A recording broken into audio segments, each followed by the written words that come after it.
नमस्कार मित्रांनो. आपण आतापर्यंत मेष ते कर्क लग्नाचे शुभाशुभ ग्रह पाहिले. ज्योतिष शिकण्याचा हाच क्रम पुढे चालू ठेवत आज आपण पाहणार आहोत सिंह लग्नाविषयी. चला तर मग जाणून घेऊया सिंह लग्नाचे शुभाशुभ ग्रह. ज्योतिषविषयक माहितीसाठी या चॅनलला लाईक व सबस्क्राईब करायला विसरू नका. तसेच माझे हे व्हिडिओ आपणास आवडत असल्यास कॉमेंट बॉक्समध्ये नक्की सांगा. मित्रांनो, ही आहे सिंह लग्नाची कुंडली. सिंह लग्न म्हणजे लग्नेश रवी झाला, बरोबर ना? आणि आपणास माहीतच आहे, लग्नेश हा नेहमी शुभ असतो. त्यामुळे रवी या कुंडलीस शुभ फळे देईल. साधारण काय बरे फळे मिळतील हे तुम्हाला आतापर्यंतच्या शिक्षणानुसार कळालेच असेल. तरीही मी थोडक्यात सांगतो. समजा रवी लग्नी असेल तर काय फळ देईल? लग्न म्हणजे ती व्यक्ती, त्याची पर्सनॅलिटी, बरोबर? मग असा स्वराशीचा रवी लग्नी व्यक्तीला तेजस्वी, महत्वाकांक्षी बनवेल.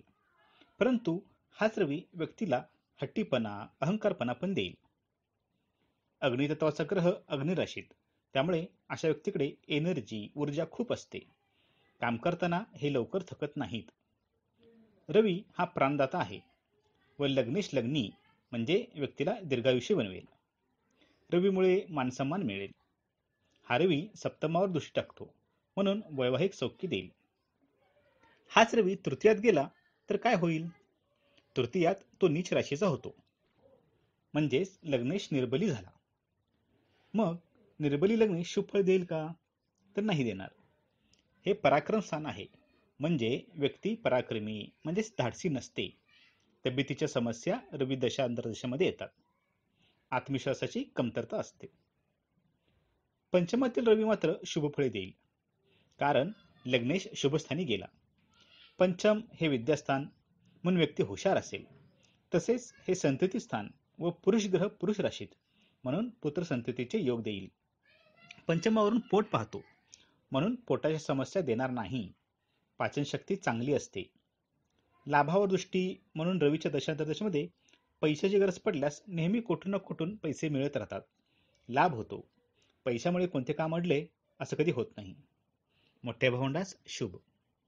परंतु हाच रवी षष्टात म्हणजे रोगस्थानी पडल्यास मात्र अशुभ फळ देईल. लग्ने षष्टात, म्हणून जातकास आजार पण देईल. जन्मता असा जातक स्ट्रॉंग नसतो. लहानपणी छोटे मोठे आजार चालूच असतात. रवीची नकारात्मक फळे इथे मिळतील, म्हणजे व्यक्ती घमंडी होईल, कारण रवी चतुराशीत जातो. कोणत्याही कामात लवकर यश मिळणार नाही. तो रोगस्थानी बसून 12व्या स्थानी दृष्टी टाकतो, म्हणून रवी दशांतरदशेमध्ये विनाकारण प्रवासात किंवा आजारपणात, तसेच कोर्ट कचेरी संबंधात कामात खर्च होतो. लक्षात घ्या मित्रांनो, लग्नेशाची 60-12 स्थानात स्थिती ही अशुभच असते. ज्योतिषशास्त्रात तुम्ही ऐकलं असेल की लग्नेशाला तसेच रवी व चंद्राला अष्टमस्थ दोष नसतो. परंतु मित्रांनो, अनुभवास मात्र वेगळं येतं. रवी हा अष्टमात गेला की अशुभच फळ देणार. अष्टम हे मृत्यूस्थान व रवी म्हणजे आत्मा व चंद्र म्हणजे मन, आणि आत्मा व मन यांना मृत्यू नसतो असे काहीचे तुम्ही ऐकलं असेल. परंतु मित्रांनो, अष्टमस्थान म्हणजे काय मृत्यूच नव्हे.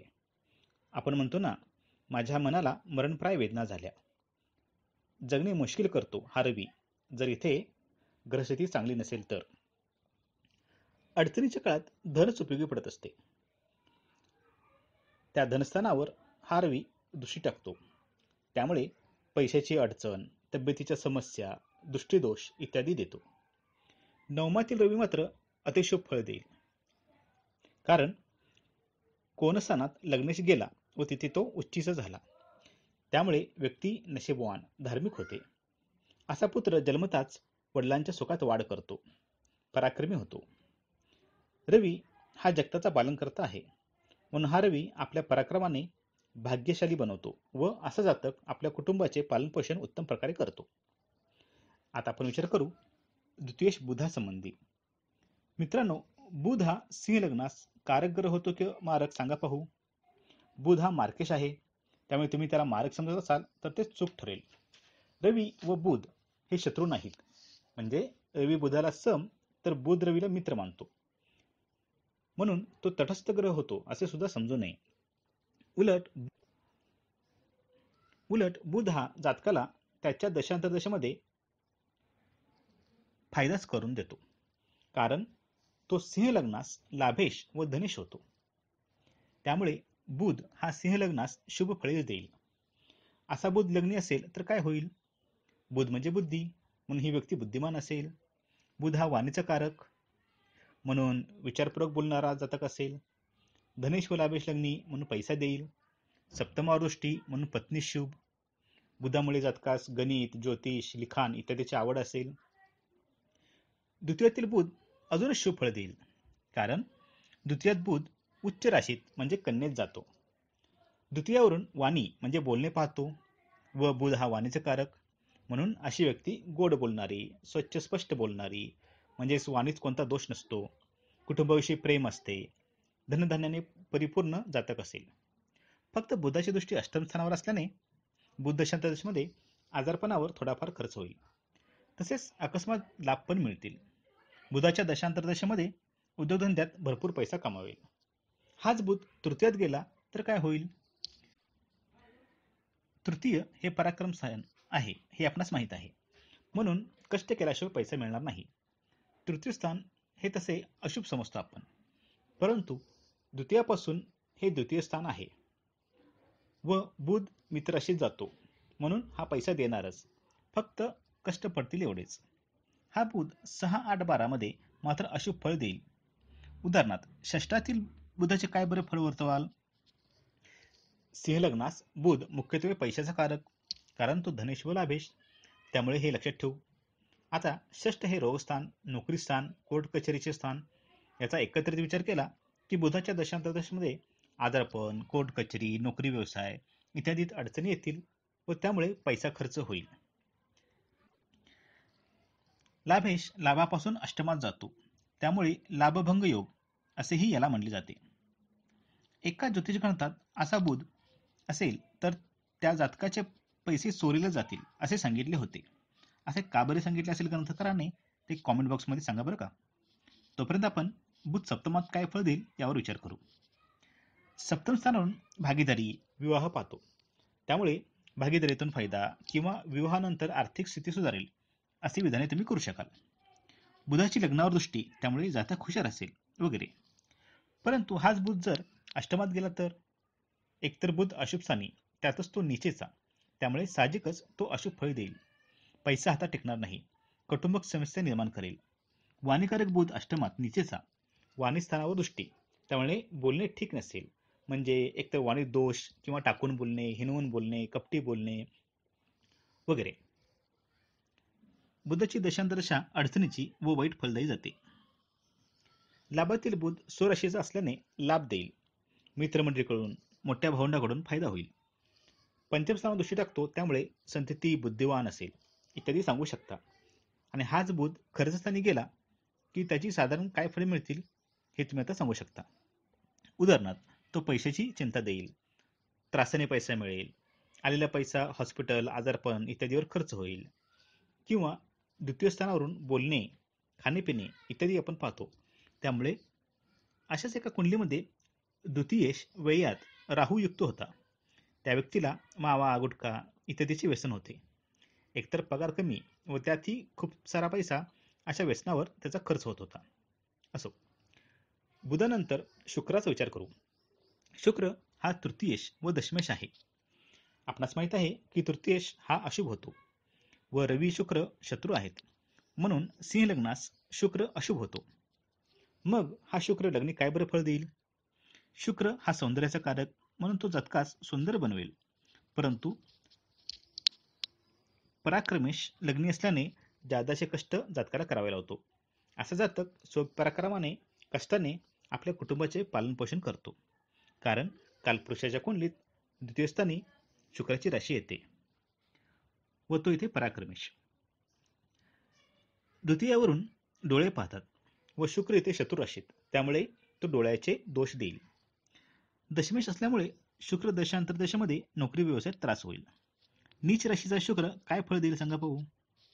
एकतर शुक्र सिंह लग्नास अशुभ होतो, त्यातच नीचेचा द्वितीय स्थानी, त्यामुळे शुक्राची द्वितीय स्थानाची तृतीय व दशमाची निगेटिव्ह फळे मिळतील. तसेच शुक्र अष्टमावर दृष्टी टाकतो म्हणून त्याचीही अशुभ फळे मिळतील. साधारण काय फळे असतील सांगा पाहू. शुक्र हा प्रेमाचा कारक ग्रह आहे हे आपणास माहीत आहे. त्याची नकारात्मक बाजू म्हणजे अशी व्यक्ती कामुक असेल. दशमेश द्वितीयात म्हणून शुक्रांतर्दशामध्ये व्यवसायातून धन मिळेल, परंतु त्यातही कष्टास पर्याय नाही. सहजासहजी धन मिळत नाही. शुक्र अष्टमावर दृष्टी टाकतो. शुक्र म्हणजे सेक्स व अष्टम म्हणजे गुप्तांग. याचा एकंदरीत विचार करून असा अशुभ शुक्र इतर ग्रहांशी शुभयोग नसेल तर व्यक्तीला गुप्तरोग देतो. एका सिंह लग्नाच्या पत्रिकेत द्वितीयात शुक्र चंद्र अंशात्मक युती होती. त्या व्यक्तीने बाहेरील स्त्रीवर इतका पैसा उधळला की जवळजवळ कंगालच बनला होता.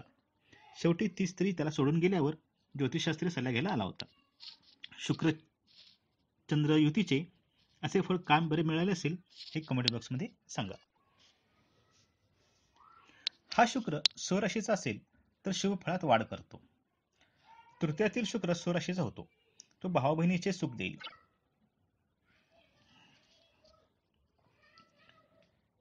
दशमेश पराक्रमस्थानी, त्यामुळे कष्टाने मेहनतीने नोकरी व्यवसायात यश कमावेल. भाग्य तेव्हा साथ देईल जेव्हा घाम गळायची तयारी असेल, आयते मिळणार नाही. स्वराशीचा शुक्र शुभ फळ देईल. मग उच्चीचा शुक्र आणखीनच शुभ फळ देईल नाही का. थांबा, घाई नका करू. उच्चीचा शुक्र झाला तर तो सिंह लग्नास अष्टमात जातो हे विसरू नका. तृतीयातील शुक्र पराक्रमाने का होईना पण यश देत होता. मात्र अष्टमातील शुक्र जरी कष्ट केले तरी त्याचे फळ देणार नाही. नोकरी व्यवसायात त्रास देईल, वैवाहिक जीवनात अडचणी देईल. व हा शुक्र दशमात गेला की स्वराशीचा होत असल्याने शुभ फळ देईल. उदाहरणार्थ तो चतुर्थावर दृष्टी टाकतो व शुक्र वाहनाचा कारक म्हणून ह्या व्यक्तीला शुक्र दशांतरमध्ये वाहन सुख मिळेल, नोकरी व्यवसायात फायदा मिळेल, यश मिळवेल, पराक्रम वाढेल, भावा बहिणीचे सुख मिळेल इत्यादी. आता आपण मंगळ ग्रहाचा विचार करू. मंगळ हा सिंह लग्नास चतुर्थेश व नवमेश होतो. नवम हे कोण स्थान तर चतुर्थ हे केंद्रस्थान आहे. जो ग्रह केंद्रकोणाचा अधिपती असतो तो राजयोगकारक होतो हे आपण शिकलो. म्हणून हा मंगळ सिंह लग्नास अतिशुभ फळे देईल. असा मंगळ लग्नी असेल तर काय फळ मिळेल. सिंह हे अग्नितत्वाचे लग्न आहे व मंगळ पण अग्नितत्वाचा ग्रह, त्यामुळे असं जातक हट्टी होईल. लवकर राग येतो अशा व्यक्तीस, परंतु तेवढ्याच लवकर निघूनही जाईल. सहनशक्ती कमी असते. जातक अभिमानी सत्व जपणारा होतो. भाग्यश लग्नी म्हणून भाग्यवान ऊर्जावान होतो, दीर्घायुष्य होतो. मंगळ भूमीचा कारक असून चतुर्थावर दृष्टी टाकतो म्हणून जमिनीपासून फायदा होतो. मंगळाची सातवी दृष्टी सप्तम स्थानावर आहे व तो वैवाहिक जीवनात छोट्या मोठ्या तक्रार देईल, परंतु तो राजयोगकारक असल्याने वैवाहिक सुख उत्तम देईल. असा मंगळ असेल तर मंगळाची पत्रिका समजून अशुभ फळे वर्तवू नयेत. हाच मंगळ चतुर्थात स्वराशीचा आला तर काय होईल. चतुर्थातील हा मंगळ रुचक नावाचा महापुरुष योग बनवतो. रुचक योग म्हणजे जेव्हा लग्नापासून प्रथम, चतुर्थ, सप्तम किंवा दशम स्थानी मंगळ स्वराशीचा म्हणजे मेष किंवा वृश्चिकेचा व उच्च राशीचा म्हणजे मकरेचा होत असेल तर हा योग बनतो. या योगामुळे जातक बलवान, साहसी, पराक्रमी बनतो. तो नवीन आव्हाने स्वीकारतो व त्यात यश मिळवतो. म्हणून मैदानी खेळाडू, पोलीस, सैनिक, मंत्री, साहसाची कामे करणारे यांना असा मंगळ शुभ असतो. चमत्कार चिंतामणी ग्रंथात सांगितले आहे की अशा व्यक्तीला राजाच्या कृपेने घर, जमीन इत्यादीची प्राप्ती होते. याचा विचार केला तर कळेल की हा राजयोगकारक मंगळ दशम भावास पाहतो म्हणजे राजाच्या स्थानास पाहतो व तो चतुर्थात म्हणजे जेथून आपण जमीन घर पाहतो तिथे. अशी व्यक्ती आपल्या प्रतिस्पर्ध्यावर विजय मिळवते कारण तो चतुर्दृष्टीने सप्तमास पाहतो. तसेच दशमावर दृष्टी म्हणून व्यवसायात यश देतो. पंचमातील मंगळ अतिशुभ फळ देईल कारण एक कोणाधिपती दुसऱ्या कोणात बसणे ही स्थिती अतिशुभ होते. इथे नवमेश पंचमात म्हणजे पुत्र सौख्य देईल, भाग्यवान बनवेल, लाभावर दृष्टी म्हणून मोठ्या भावंडाकडून लाभ होईल. नवमेशाची वैयावर दृष्टी म्हणून दूरच्या प्रवासाचे योग येतील. कदाचित परदेश प्रवास, कारण 9व्या स्थानावरून दूरचे प्रवास, तर 12व्या स्थानावरून परदेश गमन व तेथील वास्तव्य पाहिले जाते. अष्टमातील मंगळ मात्र अशुभच फळ देईल, कारण भाग्येश भाग्यस्थानापासून 12व्या स्थानात जातो, म्हणजे भाग्य साथ देत नाही. अष्टमातील भातृकारक मंगळ 3 व 11 या भावंड स्थानास पाहतो, म्हणून भावंड सुखात कमतरता देईल. धनस्थानावर दृष्टी टाकतो, म्हणून पैशाची चणचण देईल. घर, जमीन, वाहन इत्यादीपासून नुकसान होईल, म्हणजे वाहन चोरी होणे, जमीन विकावी लागणे अशी अशुभ फळे मंगळाच्या दशा अंतर्दशेमध्ये मिळतील. व्ययातील मंगळ नीच राशीचा होतो व अशुभ स्थानात जातो, त्यामुळे तो अशुभ फळ देईल. हा आईस त्रास देतो, वायफळ खर्च होतो, आजारपणात वाढ करतो व भावंडास त्रास होतो, कारण तो मंगळ तृतीयच पाहतो. मंगळानंतर गुरुग्रहाचा विचार करू. गुरु हा ग्रह जरी अष्टमेश होत असला तरी तो कोणाधिपती होत असल्याने, म्हणजे पंचमाचा स्वामी असल्याने शुभ फळ देईल. असा गुरु लग्नी असता ती व्यक्ती ज्ञानी विद्वान होईल हे सांगणे नकोस, नाही का? कारण गुरु हा ज्ञानाचा कारक व इथे पंचमेश, जेथून आपण विद्या पाहतो. गुरुचा स्वभावानुसार ही व्यक्ती धार्मिक असेल असे आपण म्हणू शकतो. परंतु अष्टमाचे थोडेफार का होईना पण फळ दिल्याशिवाय गुरु कसा राहील, नाही का? म्हणून गुरु दशांतरदशामध्ये छोट्या मोठ्या तब्येतीच्या तक्रारी पण देईल. सप्तमावर व पंचमावर दृष्टी, तसेच भाग्यस्थानावर दृष्टी, त्यामुळे उत्तम संतती, सुंदर पत्नी, भाग्यवान वगैरे सांगू शकता. परंतु अष्टमातील गुरु शुभ फळे देणार नाही, कारण तुम्हाला कळालेच असेल, तो गुरु जरी स्वराशीचा असला तरी अष्टम स्थान हे त्रिक स्थान आहे. ही स्थिती संततीस अति अशुभ असते, कारण गुरु हा संततिकारक व तो संततीपासून चतुर्थानी. चतुर्थान हे शेवट दाखवणारे स्थान आहे, त्यामुळे संतती उशिरा होणे किंवा संतती होते पण सांभाळत नाही, संततीशी पटत नाही, संतती होऊन मरते, असे कोणत्याही मार्गाने अशी फळे मिळू शकते. हा गुरु लाभ द्वितीय व चतुर्थास पाहतो, म्हणून गुरुदशांतरदशेमध्ये आर्थिक अडचणी, मोठ्या भावाकडून तसेच घर, जमीन, वाहन इत्यादीपासून लाभ होत नाही. शिक्षणात अडचणी येतील, कारण पंचमेश अष्टमात. उच्चीचा गुरु सुद्धा सिंह लग्नास शुभ फळ देणार नाही, कारण हा गुरु व्ययात जातो. गुरु हा संततिकारक, तो पंचमेश सुद्धा, त्यामुळे व पंचमापासून अष्टम स्थानी जातो, त्यामुळे संततीस अशुभ. हा गुरु आजारपणात वाढ करेल, कारण तो 6, 8, 12 ही तिन्ही स्थाने ऍक्टिव्हेट करतो. 6 वर आणि 8 वर दृष्टी व सत्ता 12व्या भावात. घर, गाडी इत्यादीपासून नुकसान किंवा त्याचे सुख मिळत नाही. शनी हा ग्रह सिंह लग्नास अति अशुभ होतो, कारण तो 6 व 7 या 2 अशुभ स्थानांचा कारक होतो. षष्ठ हे त्रिक तर सप्तम हे मार्गस्थान आहे. मग असा षष्ठ शनी म्हणजेच रोगेश शनी लग्नी व्यक्तीला आजारपण देईल. मंदगती असल्याने कोणतेही काम लवकर होऊ देत नाही, व्यक्ती आळशी बनते. सप्तमावर दृष्टी, तिथे शनीची रास, म्हणून वैवाहिक सौख्य ठीक देईल. लग्न भावातून तृतीय स्थानी दृष्टी, त्यामुळे विनाकारण कष्टात वाढ व दशमावर दृष्टी, म्हणून कष्ट करून पण नोकरी व्यवसायात म्हणावे तसे यश मिळत नाही. तृतीयातील शनी उच्चीचा होतो, म्हणून कष्टात वाढ करेल, संततीस त्रास देईल व कमनशिबी बनवेल. खर्चस्थानावर दृष्टी, म्हणून शनी दशांतदशामध्ये खर्चात वाढ होईल. षष्ठातील शनी स्वराशीचा होतो, परंतु त्रिकस्थान म्हणून आजारपणात वाढ होईल. अष्टमावर तृतीय दृष्टी व खर्चस्थानावर सप्तम दृष्टी, म्हणून विनाकारण आजारपण, कोर्ट कचेरीवर पैसा खर्च होतो. आजार लवकर बरे होत नाहीत, कोर्टाचे निकाल लवकर लागत नाहीत. हा शनी स्वराशीचा म्हणून उशिरा का होईना पण स्पर्धेत, कोर्ट कामात विजय मिळवून देईल. सप्तमेश सप्तमापासून 12व्या भावात, म्हणून विवाह विलंब करतो. सप्तमातील शनी केंद्रात, त्यामुळे तो पंचमहापुरुष योगापैकी शश नावाचा योग करतो.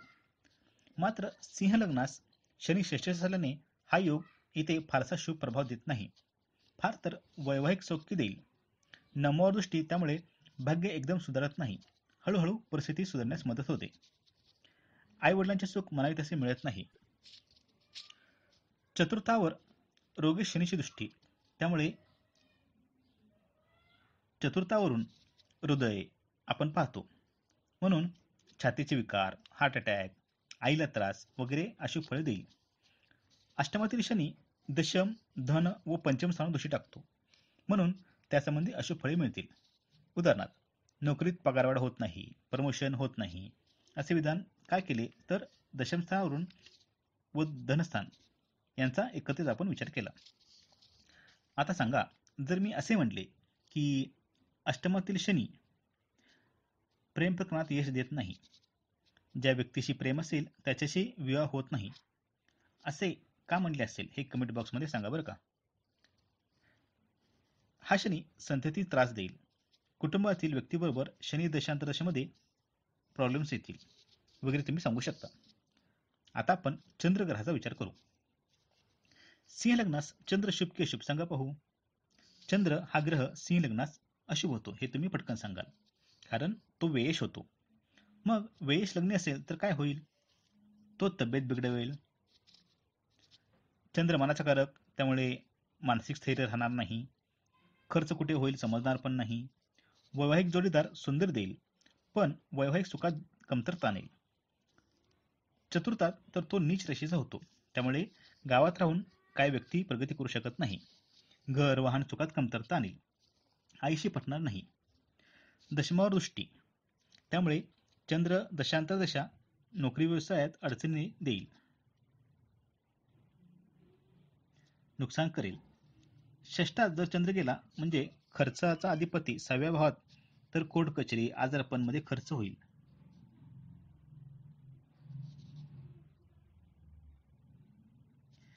स्पर्धा परीक्षा किंवा कोणत्याही स्पर्धेमध्ये खूप कष्ट केले तरच यश मिळते. व्यसनावर सुराशीवर दृष्टी, म्हणून परदेशात वास्तव्य करण्यासाठी हा शुभ फळ देईल. सप्तमातील चंद्र विवाहास उशीर करेल. चंद्र म्हणजे बालक, म्हणून जोडीदार वयाने लहान व बालिश स्वभावाचा असेल, म्हणजे फार हुशार नसेल. जोडीदाराला आजारपण देईल चंद्र दशांतरामध्ये, कारण चंद्र 7व्या स्थानापासून रोगेश होतो. मित्रांनो, साधारण तुम्हाला कल्पना आली असेल की ग्रह कसे फळ देतात. मग आता गजकेसरी योग दिसला की लगेच तुम्ही हरकून जाणार नाही ना, कारण सिंह लग्नास गुरु हा अष्टमेश व चंद्र हा व्ययेश होतो. याचा विचार फलकथनास तुम्ही कराल की नाही. आज इथेच थांबू. धन्यवाद.